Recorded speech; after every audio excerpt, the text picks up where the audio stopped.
बिस्मिल्लाहिर्रहमानिर्रहीम और अस्सलाम वालेकुम। 26 अप्रैल और पाकिस्तान में हफ्ते की सुबह। आज अभी तक की अहम खबरें और मेरा तजिया। आज की पहली खबर लंदन बरतानिया से, जहां पर आज पूरा दिन पाकिस्तानी शहरी और हिंदुस्तानी शहरी पाकिस्तानी सफारतखाने के सामने एक जंग लड़ते रहे। एक जंग का, एक युद्ध का, एक घुमसान के रन का मंजर था। ऐसा लग रहा था कि जंग इंडिया और पाकिस्तान के बॉर्डर पर तो जब होनी है, बरतानिया में लंदन में पाकिस्तानी सफारतखाने के सामने एक जो रोड थी वो एक तरफ हिंदुस्तानी शहरियों से भरी हुई थी तो दूसरी तरफ पाकिस्तानी शहरियों से भरी हुई थी। ऐसा लग रहा था वो जो युद्ध है, वो जो जंग है, जो खुदा ना खास्ता शायद बॉर्डर्स पर लड़ी जानी है, वो आज बरतानिया में पाकिस्तानी सफारतखाने के सामने खूनख्वार तरीके से लड़ी भी जानी है और उसका फैसला भी शायद वहीं होना है। चले, ये सब कुछ तो इसलिए हुआ कि जो हिंदुस्तानी पब्लिक थी और जरूर इसके पीछे उनकी हुकूमत होगी, रॉ होगी, उनका सफारतखाना होगा या उनके कुछ मुतहारिब ग्रुप होंगे जिन्होंने कॉल दे रखी थी कि हिंदुस्तानी शहरी पाकिस्तानी सफारतखाने के सामने जमा होकर वहां पर शदीद एहतजाज करेंगे।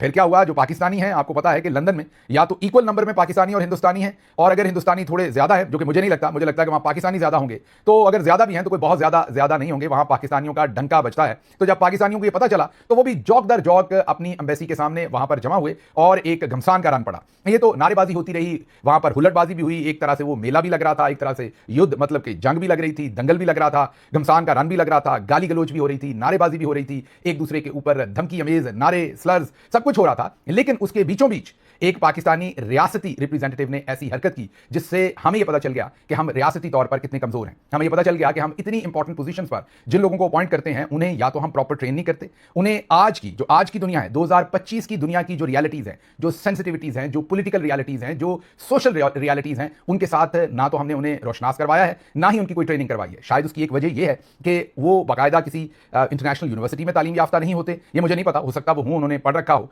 लेकिन अगर हो तो लगता है प्रोफेशनल डिग्री की होगी, मीन प्रॉपर जो अंडरग्रेड है किसी यूनिवर्सिटी से या मास्टर डिग्री है वो नहीं की होगी। वरना आज के 2025 के या पिछले 10 साल में भी उन्होंने अगर किसी यूनिवर्सिटी में से कुछ पढ़ा होता तो यकीनन उन्हें पता होता कि बहुत सारी चीजें जो आज से पहले शायद एप्रोप्रिएट समझी जाती हों अब वो इनएप्रोप्रिएट हैं। ऐसा ही एक मुजाहरा हमने पिछले दिनों अपने आर्मी चीफ को भी करते देखा था। चलें, आर्मी चीफ की बात पर या उनकी तकरीर पर तो बात होती रहेगी, लेकिन ऐसा ही एक समा या ऐसा ही एक मंजर आज हमने पाकिस्तान की बरतानिया में एम्बेसी सफारतखाने में मामूर पाकिस्तानी कर्नल तैमूर राहत का भी एक कारनामा देखा। आपको वीडियो दिखाते हैं, आप देखेंगे, आप में से भी बहुत सारे लोग जो पाकिस्तान के अंदर रहते हैं शायद उन्हें यह बात इतनी मायूब ना लगे, लेकिन इंटरनेशनली आज के मौजूदा हालात में यह बात बहुत मायूब है। ये जरा गौर से वीडियो देखिए जो स्क्रीन पर आपको दिखा रहे हैं। इसमें ये कर्नल साहब हैं, ये वहां पर शायद अगर मैं गलत नहीं हूं इनका नाम कर्नल तैमूर राहत है, यही सोशल मीडिया के ऊपर सभी लोग बता रहे हैं, और ये गालिबन पाकिस्तान के बरतानिया के सफारतखाने में मिलिट्री अटैचे हैं और ये वहां पर खड़े होकर गला काटने का इशारा कर रहे हैं। जी हां, पहले तो ये कप ले आए एक चाय का, वही अभिनंदन वाला, फिर इन्होंने एक पोस्टर पकड़ा हुआ था अभिनंदन वाला, उसके बाद लोगों को दिखा के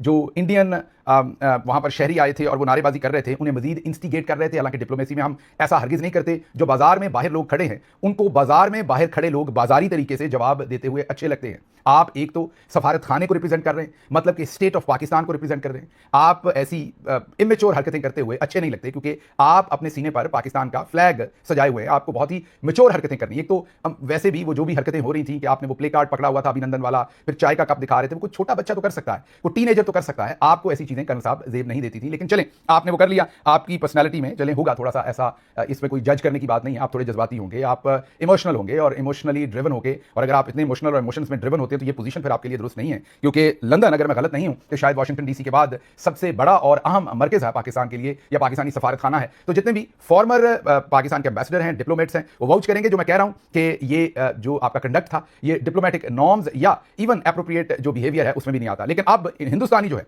वो पूरी दुनिया में सोशल मीडिया में आपका ये स्लिट करने वाला, गला काटने वाला जो इशारा है वो भी लंदन की सरजमीन पर, आल्दो कि आपको डिप्लोमेटिक इम्यूनिटी है, आपके खिलाफ कोई लीगल प्रोसीडिंग्स नहीं गालिबन हो सकती, लेकिन डिप्लोमेटिक इम्यूनिटी तो आपको लीगल ग्राउंड्स पे है ना। ये जो सोशल मीडिया के ऊपर आपका और आपकी इस हरकत की वजह से पाकिस्तान के बिहेवियर का जो मजाक उड़ना है, या एक इंप्रेशन एक्सट्रीमिज्म का, या एक इमेज क्रिएट होना है कि पाकिस्तान जो है वो एक्सट्रीमिस्ट है और गले काटने की बात कर रहा है, वो मेरा ख्याल है उसकी आपको इम्यूनिटी नहीं है। सोशल मीडिया पे कोई नहीं रोक सकेगा। पाकिस्तान में तो आप रोक लेते हैं, ट्विटर को बैन कर लेते हैं, लेकिन बाकी पूरी दुनिया में और हिंदुस्तानी अंग्रेजी में ट्वीट्स करेंगे और पूरी दुनिया को बताएंगे कि आपका जो जेस्चर था, आपका जो बिहेवियर था, एक्सप्रेशन था, वो कितना ज्यादा वायलेंट था, और इसी चीज को अब वो प्रोजेक्ट कर रहे हैं। लेकिन कसूर आपका नहीं है। पिछले दिनों जब हमने आर्मी चीफ साहब की तकरीर सुनी तो हमें तब भी अंदाजा हुआ कि वो भी पिछली सदी में रह रहे हैं।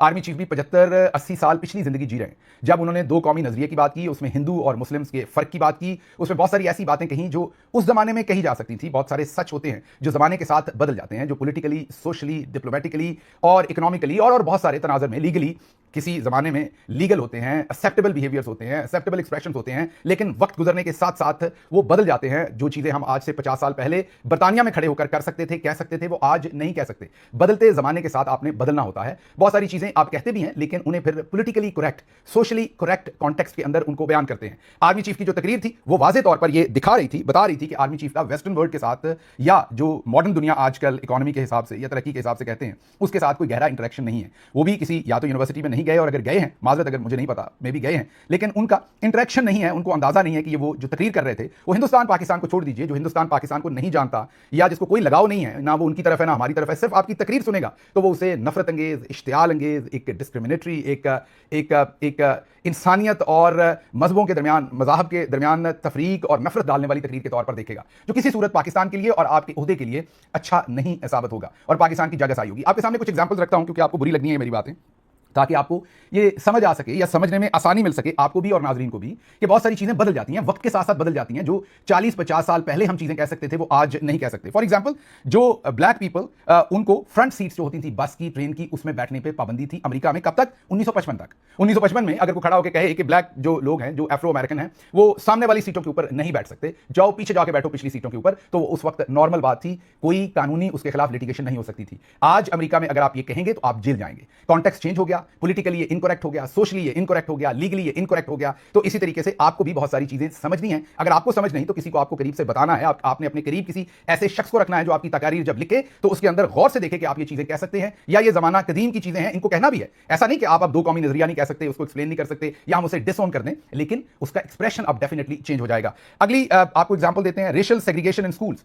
स्कूल में रेस की बुनियाद पर सेग्रीगेशन, मीन व्हाइट अमेरिकन एक तरफ पढ़ेंगे, कलर्ड अमेरिकन दूसरी तरफ पढ़ेंगे, एक क्लास के अंदर वो नहीं होंगे, सेग्रीगेट किए जाएंगे। 1954 तक अमेरिका के अंदर लीगल था, आज नहीं है, कोई करेगा तो जेल जाएगा। इसके बाद इंटररेशियल, मतलब व्हाइट्स की ब्लैक्स के साथ, ब्लैक्स की हिस्पैनिक के साथ इंटररेशियल मैरिजेस जो हैं, इन पर अमेरिका में 1967 तक, 1967 तक पाबंदी थी। तब तक इस चीज को रोका जा सकता था। आज अगर आप इसको रोकने की, कहने की या डिस्क्रिमिनेट करने की कोशिश करेंगे तो फिर आप जेल जाएंगे। उसके बाद रेशियल स्लर्स, रेशियल गाली गलोच या रेशियल लोगों को अलकाबात देना, ये 1994 तक साउथ अफ्रीका के अंदर 1994 तक अलाउड था, अब वहां अलाउड नहीं है। अब वहां भी आप ऐसा करेंगे तो आपको उसकी सजा मिलेगी। फिर जो ब्लैक पीपल थे उनको वोट डालने पर पाबंदी थी। कब तक? 1965 तक। 1965 तक ब्लैक अमेरिकन जो थे वो वोट कास्ट नहीं कर सकते थे United states of America. Right word Afro American हम कहेंगे, ब्लैक अमेरिकन नहीं कहेंगे। आज के कॉन्टेक्स्ट में, इवन आज के कॉन्टेक्स्ट में एफ्रो अमेरिकन जो है उसको बेहतर वर्ड, बेहतर एक्सप्रेशन समझा जाता है। जब आप ब्लैक अमेरिकन कहते हैं तो ये भी एक किस्म की रेशियल डिस्क्रिमिनेशन के अंदर चीज आ जाएगी। अगली चीज, criminalisation of homosexuality, mean homosexuality जो थी वो एक जुर्म था, जहां पर आज आपके कर्नल साहब खड़े होकर स्लिट करने का इशारा कर रहे थे गर्दन को, उस मुल्क में। कब तक? 1967 तक। लेकिन आज ये वहां पर जुर्म नहीं है, इसके ऊपर किसी किस्म की सजा नहीं दी जा सकती। फिर फोर्स्ड स्टेरिलाइजेशन, ऐसे लोग जिनके बारे में ये गुमा होता था या किसी किस्म का शक शुबा होता था कि वो नॉर्मल नहीं है, मीन उनका बिहेवियर नॉर्मल नहीं है, उनकी वो अपाहज हैं या मेंटली वो नॉर्मल नहीं है, या उनका बिहेवियर जो थोड़ा सा है वो आपको अब नॉर्मल लगता है, वो किसी भी तरह से बीमार लगते हैं या किसी भी तरह से अपाहज लगते हैं या किसी भी तरह से वो नॉर्मल नहीं लगते, सो कॉल्ड नॉर्मल, जो उस जमाने के हिसाब से नॉर्मल थे। तो स्वीडन में 1976 तक जबरदस्ती पकड़ के उनकी नसबंदी कर दी जाती थी ताकि वो आगे बच्चे ना पैदा कर सकें, खवातीन की भी और मर्दों की भी। और जितना मर्जी वो बेचारे रोते थे कि हमने अपनी नसबंदी नहीं करवानी, हमने बच्चे पैदा करने हैं, जबरदस्ती पकड़ के कर दी जाती थी, और ये स्वीडन में होता था। फिर कास्ट की बेस पर हिंदू जो मंदिर थे उनके अंदर जाने पर पाबंदी थी, लोअर कास्ट को सर्टन मंदिरों के अंदर जाने की इजाजत नहीं थी, और ये 1950 तक कानून रहा है। अभी भी होगा हिंदुस्तान में कई जगहों पर, लेकिन अब कानून में नहीं है। अब मुकदमा हो सकता है, अगर कोई किसी को रोके,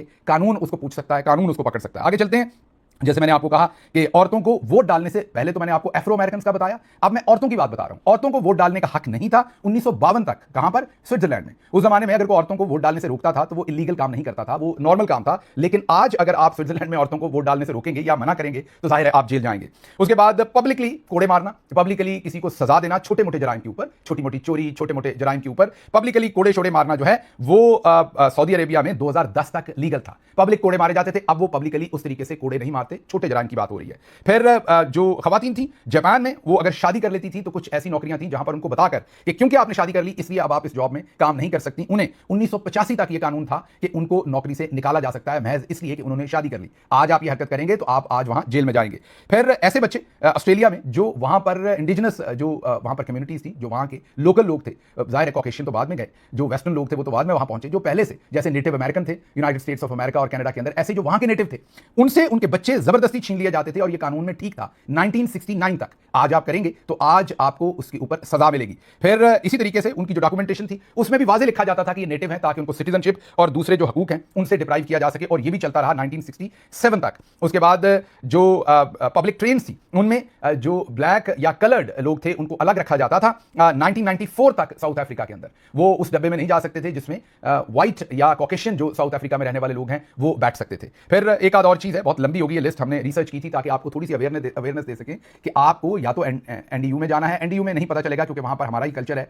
आपको बाहर जाना पड़ेगा किसी यूनिवर्सिटी में। मुझे पता है इस पोजीशन पर it would not look nice if you go to university, so better hire somebody जो आपके साथ रहे और आपको बताए कि आपने तकरीरों में क्या चीज शामिल करनी है और क्या चीज शामिल नहीं करनी, कौन सी चीज आज, क्योंकि सोशल मीडिया है, आपने अपनी तकरीर भले रिकॉर्डेड 2 या 3 दिन के बाद जारी की, एडिटेड जारी की, लेकिन जैसे ही वो सोशल मीडिया पे पड़ी तो वो उड़न खटोले पर बैठकर पूरी दुनिया में पहुंच गई। तो you will be evaluated across the globe. तो इसलिए जो थ्रू आउट द वर्ल्ड जो आजकल के रिकग्नाइज्ड एप्रोप्रिएट पैटर्न्स हैं, बिहेवियर्स हैं, एक्सेप्टेबल नॉर्म्स हैं, वो आपको सीखने पड़ेंगे, उन्हें प्रैक्टिस करनी पड़ेगी। फिर आगे आपको बताते हैं कि प्रॉपर्टी ओनरशिप स्पेन में औरतों को मना कर दी जाती थी, औरतों को प्रॉपर्टी ओनरशिप नहीं दी जाती थी। कब तक? 1970 तक। फिर जो segregation of indigenous children in residential schools, Canada में जो रेजिडेंशियल स्कूल थे, मतलब जहां पर हॉस्टल थे या बोर्डिंग स्कूल थे, वहां पर जो इंडिजिनस लोग थे उनको सेग्रीगेट किया जाता था कॉकेशियंस के साथ या दूसरे जो माइग्रेटेड वहां पर या जिन्होंने बाद में उस कंट्री को अपना हक बना लिया। इसी तरह इंडिया में जो लेबर थी उसको कुली कहा जाता था और ये 1950 तक वहां लीगल रहा। हमारे यहाँ तो मेरा ख्याल बहुत देर तक लीगल रहा, स्टेशन पर कम से कम रहा। उस वक्त तकरीबन सारी लेबर को शायद कुली लिखा जाता था। फिर जो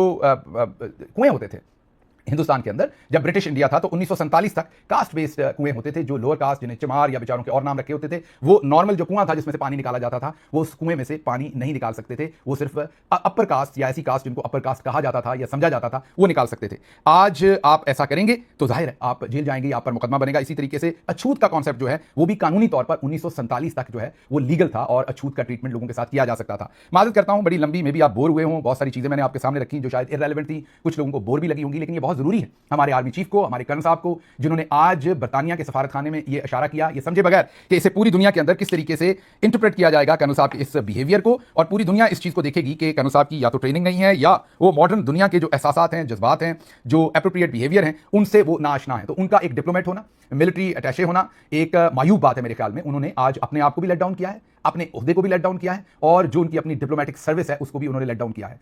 उनका इवन कोई जूनियर क्लैरिकल स्टाफ भी वहां खड़े होकर उसे ऐसी हरकतें नहीं करनी चाहिए थी। हां, जो बाहर सड़क पे हैं, अगर आपको इतना ही ज्यादा दिल था कि हरकतें हों तो आप किसी को बुला के बाहर से पाकिस्तानी को उसको चाय का कप और ये दोनों चीजें दे देते, जो आप पाकिस्तान में बड़ी महारत के साथ लोगों से करवाते हैं ऐसे काम, वहां भी किसी से करवा देते। बट बीइंग मिलिट्री अटैचे या जो भी आपका डेजिग्नेशन, आप वहां वीजा काउंसलर हो या कुछ भी हो, आप स्टेट ऑफ पाकिस्तान को रिप्रेजेंट कर रहे हैं और आप वहां पर इस तरह की हरकतें कर रहे हैं। मुझे बताइए, ये तो वही फिर जो हिंदुस्तान जो हरकतें करता है, जैसे टेलीविजन पर बैठ के गालियां दे लेने से, ये कह देने से हम आपको तबाह कर देंगे जैसे उन्होंने तबाह कर देना। तो हमें छिछोरापन में, जो छिछोरपन में हमें हिंदुस्तान के बराबर जाने की जरूरत नहीं है। पूरी दुनिया उन्हें देखेगी और मजाक उड़ाएगी जब वो ये हरकतें करेंगे, लेकिन जब आप वीडियो के ऊपर ऐसी हरकतें टेलीकास्ट करवाएंगे पूरी दुनिया के अंदर तो फिर जाहिर है लोग आपको जज करेंगे और आपके थ्रू लोग पाकिस्तान को जज करेंगे। तो यहां सीरियस फ्लॉ है कोई हमारी ट्रेनिंग में, हमारी परसेप्शन में। मैं फॉरेन ऑफिस से भी रिक्वेस्ट करूंगा, आल दो कि आपको जाहिर आप कर्नल साहब को तो नहीं सिखा सकते, लेकिन जो सीनियर फॉरेन डिप्लोमेट्स हैं उनसे मैं रिक्वेस्ट करूंगा कि कोई ऐसा तरीका बनाएं कि भले घुटनों को हाथ लगा के कर्नल साहब की थोड़ी बहुत ट्रेनिंग वहां पर जब जाएं तो उनको जरूर बताएं कि आपने एज अ डिप्लोमेट कैसे बिहेव करना और कैसे नहीं करना। अच्छा जी, अगली खबर बहुत लंबी होगी, ये खबर माजरत है मेरी, अगली खबर क्विकली आपके सामने रखता हूं। अब चलते हैं अगली खबर की तरफ, और अगली खबर आपके सामने अमेरिका से, वाशिंगटन डीसी से रखते हैं, जहां पर सदर ट्रंप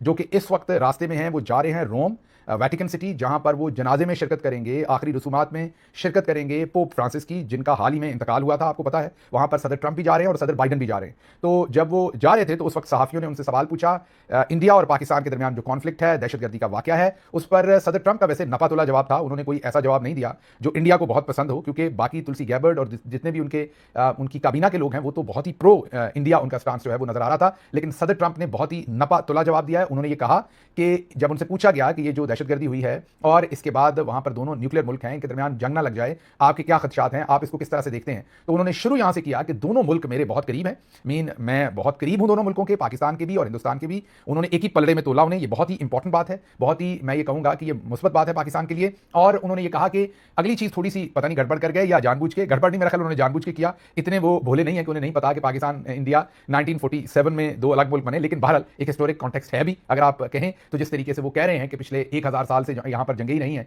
और सरहदें आगे पीछे होती रही हैं। तो उन्होंने बड़े कमाल तरीके से कहा कि ये कोई आज की जंग नहीं है, ये कॉन्फ्लिक्ट आज का नहीं है, ये 1000 साल से चल रहा है। तो उम्मीद है कि दोनों पार्टीज रिस्पॉन्सिबली बिहेव करेंगी और इसको हम हैंडल कर लेंगे। मतलब उन्होंने एक तो इसको पुराना कॉन्फ्लिक्ट कर दिया, जब दहशतगर्दी का पूछा कि दहशतगर्दी की है, इंडिया जो है पाकिस्तान पर इल्जाम लगा रहा है, फिर उन्होंने बहुत ही स्मार्टली कहा कि ये तो 1000 साल से कॉन्फ्लिक्ट चल रहा है। तो बहुत ही स्मार्टली वो इसमें से निकल गए। उन्होंने ना पाकिस्तान की तरफ की बात की, ना इंडिया की। इवन उनका ये जो जवाब है, ये मैं मौजूदा कॉन्टेक्स्ट जिसमें हम सफारती तन्हाई का शिकार है, उसमें मैं यही कहूंगा कि ये पाकिस्तान के लिए एक सफारती तौर पर बड़ी जीत है कि सदर ट्रंप ने पाकिस्तान को उस तरीके से आड़े हाथों नहीं लिया जैसे उनकी काबीना के मेंबर या पूरी दूसरी दुनिया के जो रिस्पॉन्सेज हैं वो पाकिस्तान को इस वक्त ले रहे हैं। तो सदर ट्रंप का जो रिस्पॉन्स है वो खासा बैलेंस है। ये जरा सुन लीजिए उन्होंने क्या कहा। Well, I'm very close to India and I'm very close to Pakistan, as you know. They've had that fight for 1,000 years in Kashmir. Kashmir's been going on for 1,000 years, probably longer than that. And it was a bad one yesterday, though. It was a bad one. Over 30 people. Are you concerned that there's now tensions on the border between them? Are you concerned that how we continue? I know there have been tensions on that border for 1,500 years. So, you know, same as it's been. But they'll bring it out one way or the other. I'm sure that that's, we know both leaders. There's great tension between Pakistan and India, but there always has been. अगली खबर quickly आपके सामने रखता हूं। वो senior सहाफ़ी हैं जाहिद हुसैन। सहाफ़ी नहीं, एडिटर रहे हैं, बहुत सारे आज के सहाफ़ियों के उस्ताद रहे हैं, इमरान खान के नाक़िद भी रहे हैं, बहुत सख्त, लेकिन उसके बावजूद हम यही कहेंगे कि क्रेडिबल जर्नलिस्ट हैं, इन्हें लफाफा जर्नलिज्म के अंदर नहीं रखा जा सकता। सीनियर सहाफ़ी हैं, बुजुर्ग हैं और बड़ा एहतराम है इनका। जाहिद हुसैन साहब ने ये कहा है कि ख्वाजा आसिफ का मुंह कोई बंद करवाए, वो पाकिस्तान को शदीद नुकसान दे रहे हैं, उनका मुंह फौरी तौर पर बंद करवाना चाहिए, क्योंकि जिस तरह के वो बयान दे रहे हैं, जो उन्होंने हाल ही में वो इंटरव्यू दिया, क्योंकि पूरी दुनिया के, ये हम कुछ इंटरनेशनल मीडिया के कुछ आपके सामने सबूत रखते हैं कि पूरी दुनिया अब हेडलाइन लगा रही है कि पाकिस्तानी डिफेंस मिनिस्टर ने कन्फेस कर लिया है कि हाँ हम दहशतगर्दों को पालते हैं, हाँ हम ये गंदा काम करते हैं। इन्होंने बाद में अपनी ये जो है वो जो है this that to to to जो भी वो कर रहे थे, वो बाद में किसी ने नहीं सुनी। जो इन्होंने एक स्टेटमेंट कही और स्टेटमेंट कह के रुक गए, खत्म कर दी इन्होंने अपनी स्टेटमेंट इस बात पे कि 30 साल तक हमने अमेरिका के लिए, बर्तानिया के लिए गंदा काम किया, और ये नहीं कहा कि अब हमने छोड़ दिया, चुप कर गए। इसका मतलब अब भी कर रहे हैं। तो अब पूरी दुनिया इसकी हेडलाइन लगा रही है कि पाकिस्तान के डिफेंस मिनिस्टर ने कन्फेस कर लिया है कि हम दहशतगर्दों को पालते हैं और हमने दहशतगर्दों को फैसिलिटेट किया है हिंदुस्तान में ये हमला करने की। अब पूरा पाकिस्तान इस पर सफाइयां देता रहे, अगर दे सकता है, लेकिन मेरा नहीं ख्याल कि दुनिया इसमें हमारी सफाइयां लेने के अब मूड में होगी। आगे चलते हैं, अगली खबर भी इसी से रिलेटेड है। आपके सामने ये रखेंगे कि इमरान खान साहब ने जब भी उनसे ये सवाल किया गया तो हमेशा उन्होंने सबसे पहले ये बताया कि हमने 9/11 के बाद 80 से 85 हज़ार शहादतें उठाई हैं, हमने जाने दी हैं। हमें कौन कहता है कि हम टेररिस्ट को हार्बर कर रहे हैं, ब्रीड कर रहे हैं, फैसिलिटेट कर रहे हैं? हम तो खुद टेररिज्म के विक्टिम हैं। एक ये तरीका है अपना पॉइंट ऑफ व्यू प्रेजेंट करने का जो इमरान खान साहब ने किया, और एक वो तरीका है जो ख्वाजा मोहम्मद आसिफ साहब ने किया। ये लोकल लेवल के भांड थे, चौधरी साहब ने इन्हें उठा के डिफेंस मिनिस्टर लगाया और फिर सीधा ही किसी ब्रिगेडियर साहब ने स्काई न्यूज़ के ऊपर इनका इंटरव्यू याल्दा हाकिम के साथ करवा दिया, और उसके बाद इनका वही हाल हुआ है जो हार्ट टॉक के बाद इसहाक डार साहब का हुआ था। एक तो ये पढ़े लिखे नहीं है, ऊपर से ये कोशिश नहीं करते। बहरहाल सीनियर सहाफ़ी जाहिद हुसैन साहब ने भी इनको शटअप कॉल देने को कहा है और कहा है कि किसी तरह से इनका कोई मुंह बंद करवाए। फिर ख्वाजा आसिफ साहब ने एक और ट्वीट दागा है अब इस पर, क्योंकि हमने ये मुद्दा सबसे पहले उठाया था, मैंने आपके सामने भी उठाया था और मैंने ट्विटर पर भी उठाया था। जब मैंने ये मुद्दा उठा दिया तो उसके बाद जाहिर है ये पूरे सोशल मीडिया पर भी फैला और बातचीत इस पर हुई, और उसके बाद से, और हिंदुस्तानी मीडिया भी इसे उठा रहा है बहुत ज्यादा, उनके सहाफ़ी भी उठा रहे हैं। तो उसके बाद से अब Khawaja Asif is feeling heat. तो उसके बाद उन्होंने एक ट्वीट किया है, लेकिन मजे की बात है ट्वीट उर्दू में किया है, कहीं उनके आका जो हैं हिंदुस्तान में और दूसरी जगहों पर वो पढ़ ना लें, और कह रहे हैं कि मैंने सच बोला है, हमें अपनी मंजी थले डांग फेरनी पड़ेगी। तो भाई जी ये डांग अंग्रेजी फेर लो, अगर डांग ही फेरनी है तो डांग जरूरी तो नहीं है, डांग फेरना कहना तो पंजाबी में ठीक है, पर डांग फेरी जा सकती है अपनी मंजी के नीचे, वो अंग्रेजी में भी फेरी जा सकती है। तो हिम्मत करें, इंग्लिश में आप ये ट्वीट करें। अगर आप खुद नहीं कर सकते तो किसी से ट्रांसलेशन करवा लें, ताकि जिन मामे और चेचे आपके जिनके सामने आपने माजत के साथ ये बेहुदा स्टेटमेंट दी है उनको पता चले आपकी सफाई का भी कि आप क्या कह रहे हैं। स्टेटमेंट वहां अंग्रेजी में आप देकर आए हैं जिससे फटा पड़ा है, और अब आप गैलरी के साथ खेलने के लिए, इन हाउस प्रोपेगेंडे के लिए, आप पटवारियों को आरे लगाने के लिए आप उर्दू में ट्वीट कर रहे हैं, जिसका कोई फायदा नहीं। इसमें ये महज, मैं इसको बकवास तो नहीं कह सकता, बड़े मेरे से, लेकिन ये महज वेस्टेज ऑफ टाइम के अलावा कुछ नहीं है। अगर कुछ कहना है, आल दो इंग्लिश में भी कहेंगे तो टू लिटिल टू लेट, लेकिन फिर भी चलें, कहें शायद कुछ आपकी सफाई जो है वो पूरी दुनिया में आपके सामने जो है वो रखी जा सके। अगली खबर जो आपके सामने मैंने रखनी है वो बीबीसी की खबर है कि फ़ज़ाई हदूद बंद करने से दोनों मुल्कों को शदीद नुकसान हो रहा है, और जाहिर है पाकिस्तान को भी नुकसान होगा, भारत को लेकिन दुगना नुकसान होगा। वो कह रहे हैं कि जब पहले पाकिस्तान ने 5 माह के लिए इंडियन परवाज़ों के लिए अपनी फ़ज़ाई हदूद बंद की थी तो इंडिया को $8 करोड़ का नुकसान हुआ था और पाकिस्तान को $5 करोड़ का नुकसान हुआ था, क्योंकि जिस मुल्क के ऊपर से बीबीसी कहता है कि फ़्लाइट गुजरती है उसे ओवर फ्लाइट फीस के नाम से एक फ़ी उन्हें मिलती है, जो पाकिस्तान महरूम हुआ उस फी से, और पाकिस्तान को $5 करोड़ का नुकसान हुआ। अब देखते हैं इस बार क्या होता है। फिलहाल तो लोग कह रहे हैं कि एयर स्पेस अभी तक पूरी तरह से बंद नहीं है, वो यूटिलाइज हो रही है, लेकिन आने वाले दिनों में हम देखेंगे कि असल में ये सारा काम जो है वो क्या हो रहा है। खबरें और भी थी जिन्हें हमने कवर करना था, माजरत ये खबर बहुत लंबी हो गई, मैं इसे लंबा नहीं करना चाहता था, लेकिन मेरे ख्याल में ये इंपॉर्टेंट है कि हम कॉन्टेक्स्ट सामने रखें कि हमारे आर्मी चीफ हों या हमारे फोर्सेस के लोग हों या हमारे सिविल सर्वेंट्स हों, वो बदलते हुए जो तकाजे हैं दुनिया के अंदर उनके साथ वो चलें और ये देखें कि क्या दुनिया में एक्सेप्टेबल है, क्या हम कर सकते हैं और क्या हम नहीं कर सकते। इसके साथ ही मुझे यहाँ से इजाजत दीजिए। अल्लाह आपका हामी और नासिर हो। पाकिस्तान जिंदाबाद।